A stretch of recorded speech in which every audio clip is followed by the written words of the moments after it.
recorded every second of it in the Scottish Government's internet web team over there, recording every iota. And we'll make that available, of course, to Craigroyston High School for a small bill. Well, times are tough. But I think it's wonderful what we've all experienced this evening. I'm very grateful to the Lord Provost Office, to Fergus Ewing for inviting me to speak at the event, to Councillor Marn McLaren, who set out so clearly why this is an important event for Edinburgh. I particularly welcome Councillor Deirdre Brock's announcement of the library service. We'll be making Holocaust Memorial Day, how they'll be marking that.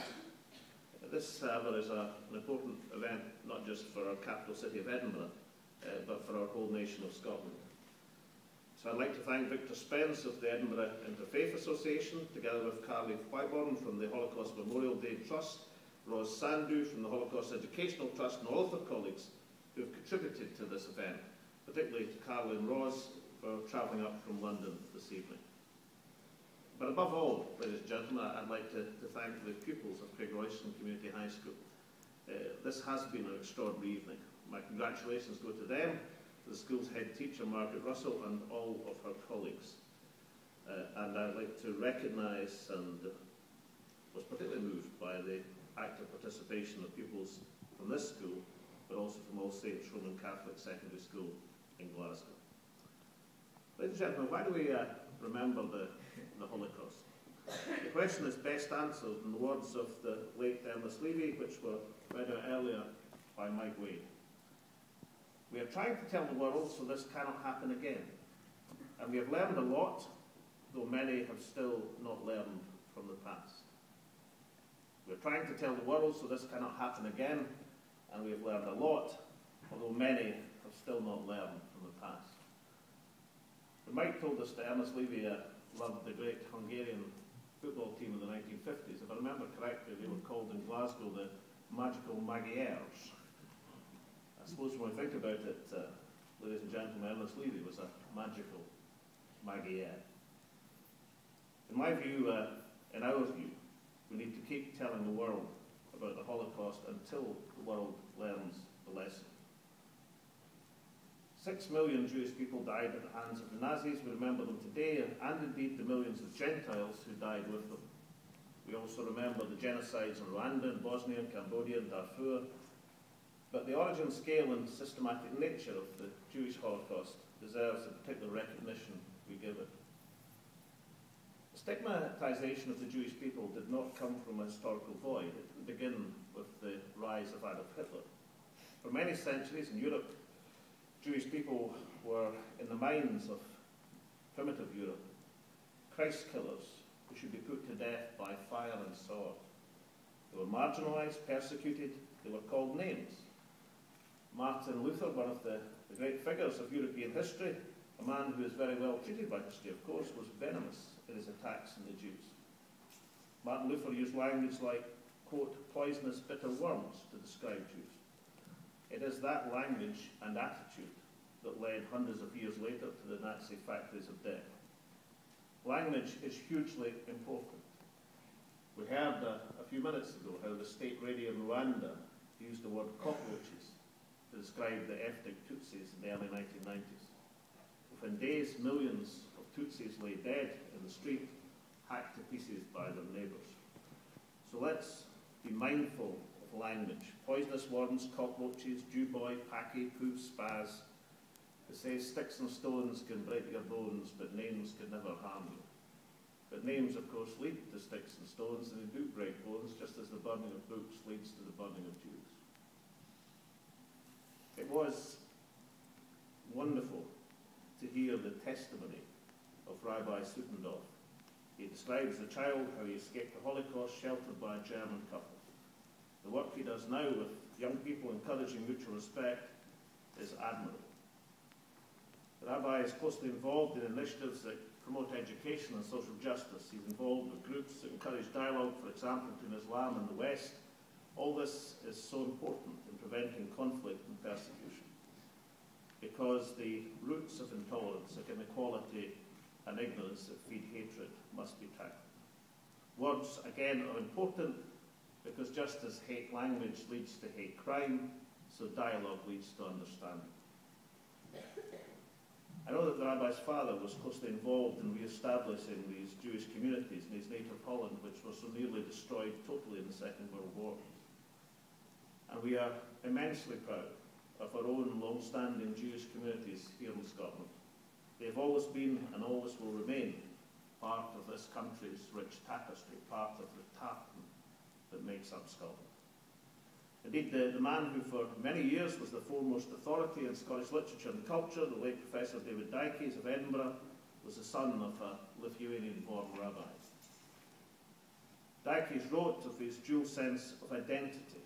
In an Edinburgh childhood, he said that the sound of the bagpipes would stir him in a Scottish mood, just as the plaintive chants of the synagogue would evoke his sense of Jewish identity. Dykes' father had believed there was a strong mutual respect between the Jews and Scots Presbyterians, both of whom revered the Old Testament.